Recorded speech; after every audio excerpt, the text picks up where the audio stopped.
Time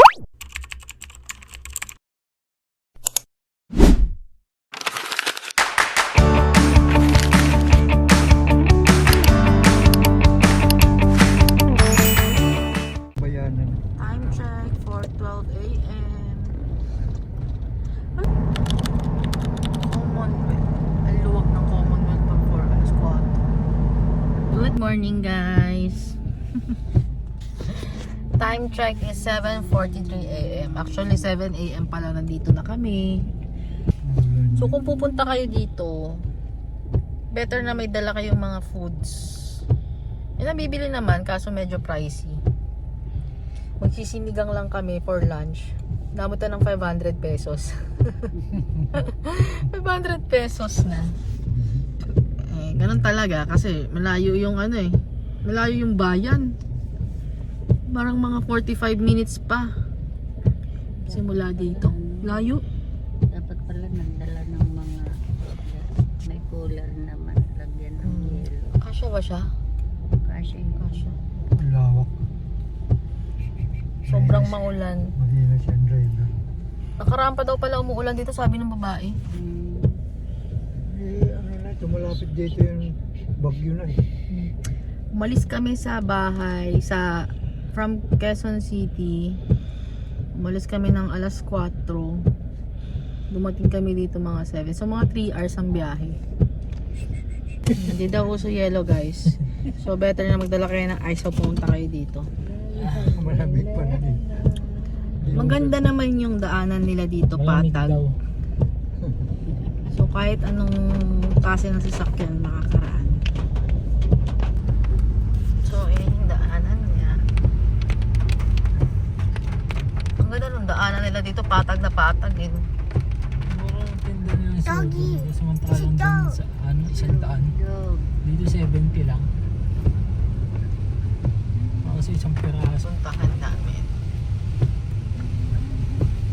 Ayan, dito yung madadaanan.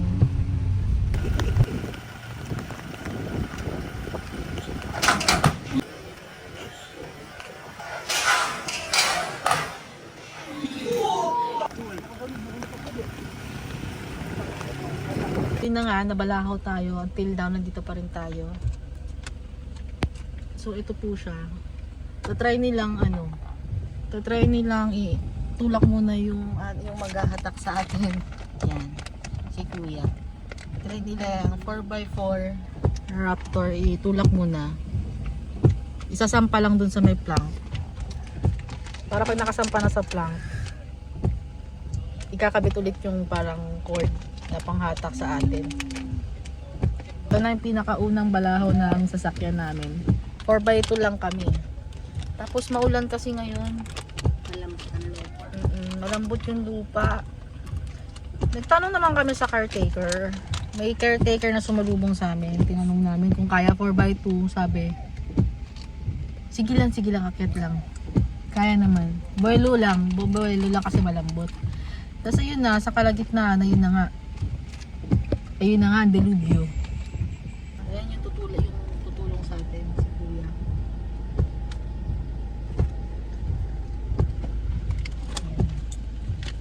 First time nilang sumama sa mga group camping. Most of camping daw nila is solo camping. Parang kami, solo camping lang din. First time namin tong group camping. Guys, nakaano tayo ng isang kasama natin na kuya, na mga kuya sa dito sa camping. May siya, may plank. May board siya para sa mga pangbalahaw. Kakabit nila sa ilalim ng Raptor. Oh my god, ayan yung ito yung damage na nagawa nung kanina, nung nag-snap yung rope. Bumigay yung kinakabitan sa amin sa namin sa bakal.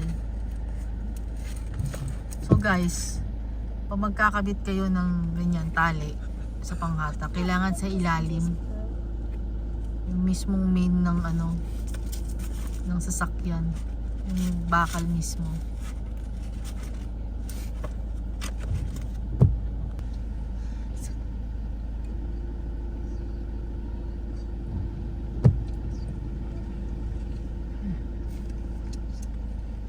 tinutulak nila yung ano na.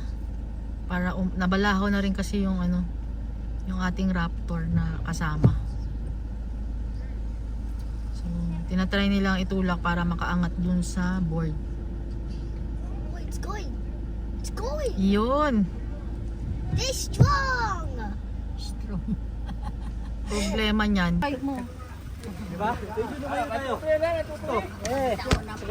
Labas lahat. Atras na lang tayo. Palabas na lang muna para Palabas na lang tayo. Kailangan mag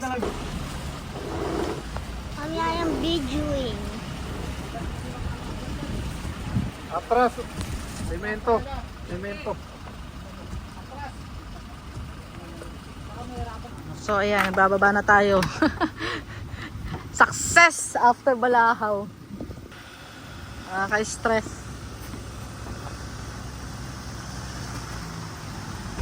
Ganda ng ano niya, oh. Putik-putik din, ah.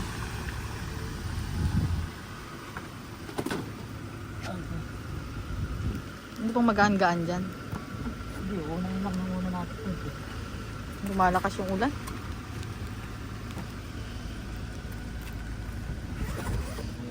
At pala, may dala tayo ng ano natin, trolley, ah.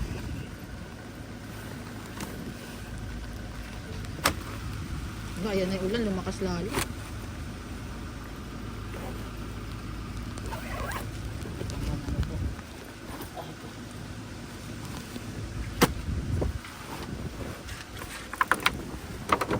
Ayan naman ako, s'mores.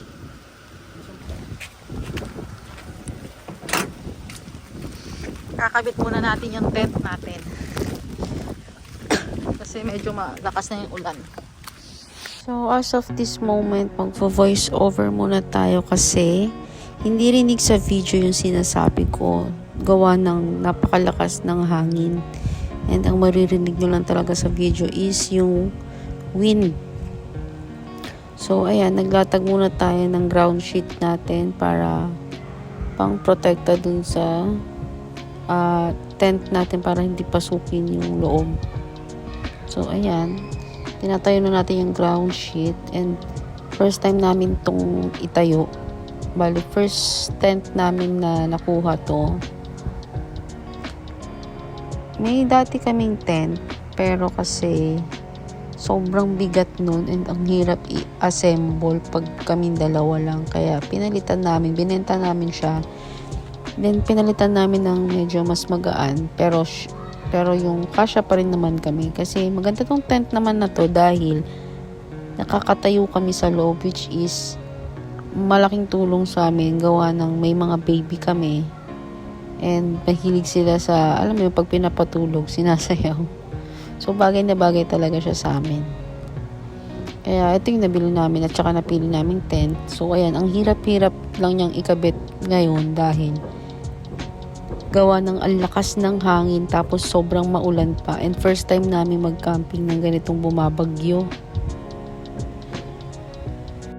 Tapos nahirapan pa kami dito kasi yung mga paanong tent nagkakatanggal-tanggal gawa ng, ewan ko ba, yung paanong tent parang may kulang, wala siyang mga lock.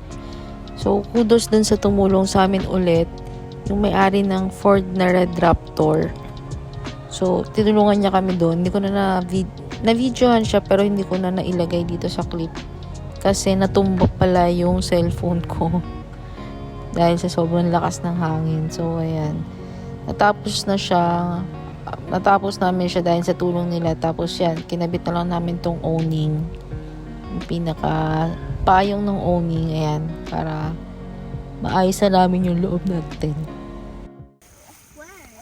Time check is 6 p.m. So ito ang aming ganap. So excited. Hindi ka naman lang nag-ilaw. Hindi, kakalabas pa lang naman natin yung ilaw eh. Buksan natin yung ating mahiwagang light.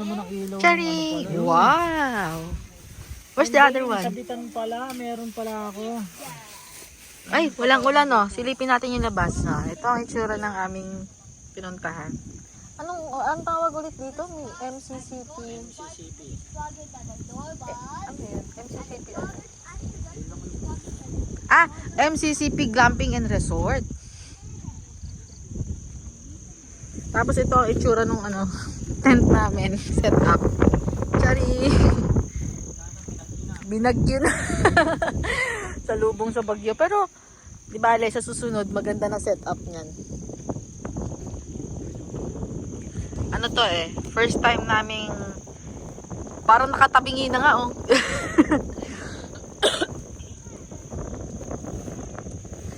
first time naming ipayutong camping itong tent na to lang siya bagong palit dun sa nawala naming tent. Binenta namin yung luma, ito pinalit namin. Ay, bakit umiilaw yung hindi ba malulobat to yung motor niya? So, ayun siya. Nandun, may resort, may pool doon. Ayun siya, may pool. Tapos, may parang bahay. Tapos, ito, parang siya, cabin. Pwedeng rent. Bago pa lang yung camping area. Ang lamig. Mga 1 month pa lang siya nag-ooperate or inopen. So, chine-check pa nila kung ano yung mga posibleng baguhin or mga pwedeng changes. Lamig. Kaya yung ganyan pa lang siya. Wala pang masyadong bale under renovation pa siya or for planning pa ng mga gagawin.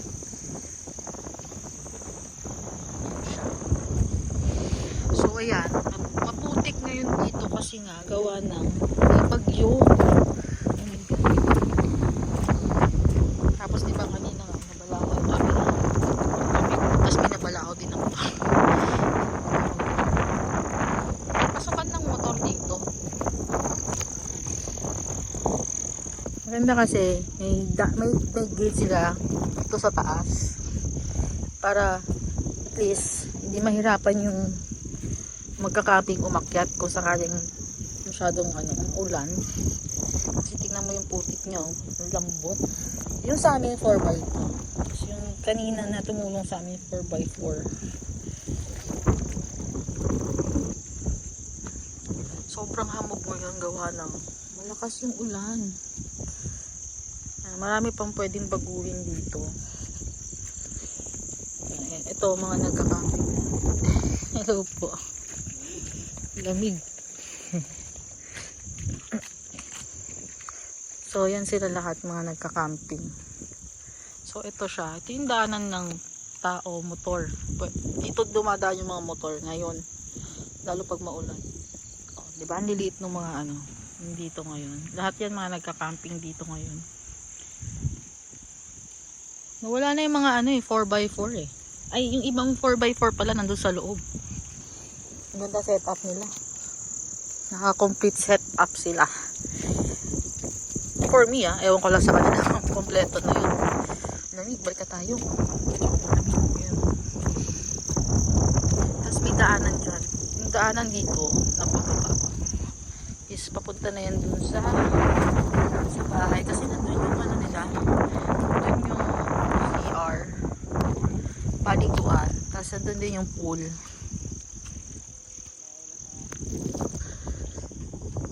For now, ayan muna ang ating setup.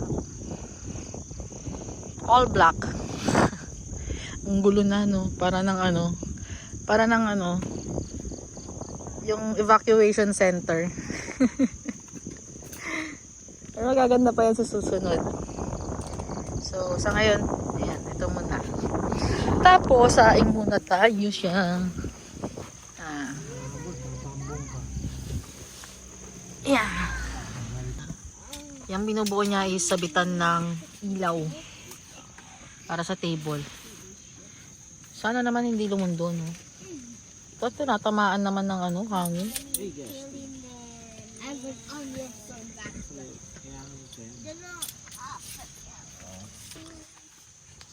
So, for tonight, nagkabita tayo ng ilaw. Pakita natin yung mga klase ng ilaw natin.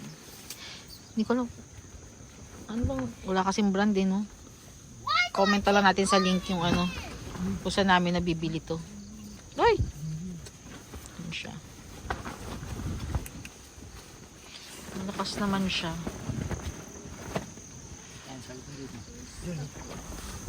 Ayan pala. Oh, malakas naman siya. Tapos na-adjust din siya. Oh, may mas malakas pa pala. Oh. Ayan, malakas na yun. Lakas na nga yun. Ito yung isa wala. Basta full charge. Yung tatlo palang gukuhan ito. Tapos ito, hindi naman ano to. Parang ano lang. Ay, pero malakas din. Malakas yan. Palaban din. Yan. Gusto mo medyo ano, aesthetic style na medyo sinauna.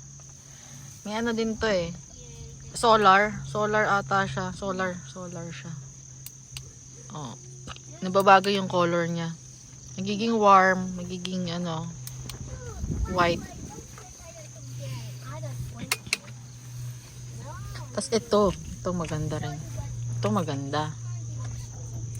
Marami siyang klase ng transition ng ilaw. Palitan tayo dito. Ayan. Ayan yung pinaka-warm niya. Ano naman siya, maliwanag. Ba't kanina may blink-blink na wala? Oh, wala. Ayan, may blink-blink siya. Para sa maginagamit mga blink-blink. Tapos, para sa yung magnet niya. So, yung mga Sipag yan si Gabing. yung sa nabili, ko-comment ko na lang sa link namin. Pag gusto nyong i-try or bumili. Magkulit na itumatay. Night view. Night view? Yeah. It's the night view of their camping area, Why camping do you site. guys have meeting? Ay nako, just follow. Okay.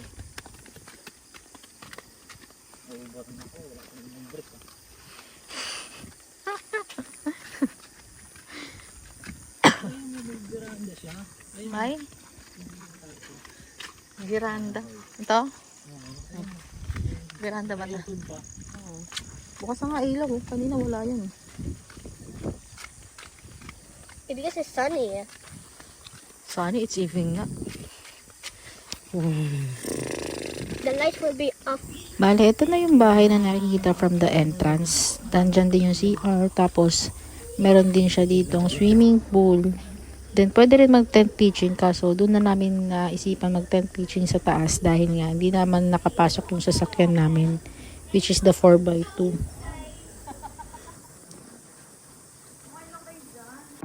Dito, bale, wala na kami masyado na video. Bale, itong swimming spot na lang. Picture taking to eh. Ginawa ko na lang video. So, after nito, nag-fast forward na. Nag-impake na kami. So, para makauwi na kami. Kasi last day na rin naman ito. Then, masama pa rin yung panahon. Wow. Tapos, syempre, ang pinaka-last day ng lahat, pinaka-worst part, ang pagliligpit.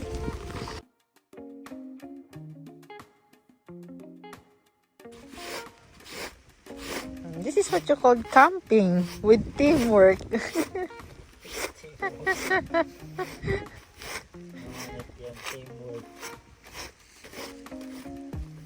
At least may tiga-video ka.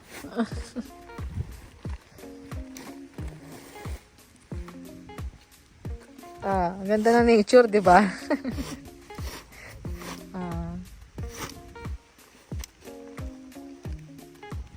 Feel the vibes of the nature. Dito nga. Oh, di ba?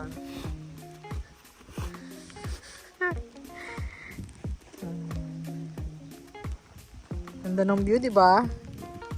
Habang naglilinis ka at sa maulan. Ano to? Yun lang. Patong mo muna. Akin na. Patong natin dun, no? Yan guys, isa na lang.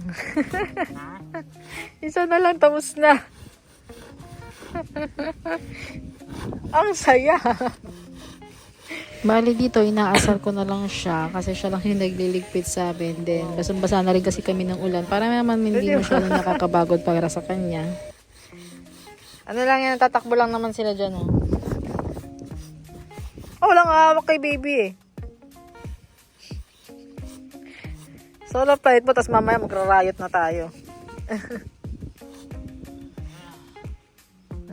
Mainit na ulo. Kasi sisigaw.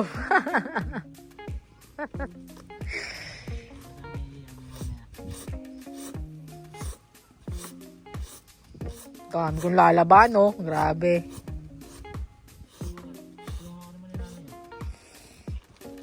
Tsaka hawak kay baby. Parang halos lahat ng kumot nabasa. Visit na yan. Hindi ba si Gabby? Tumagos yung ihi niya. Yung parang pag pampers hindi maayos ganun. Tumagos.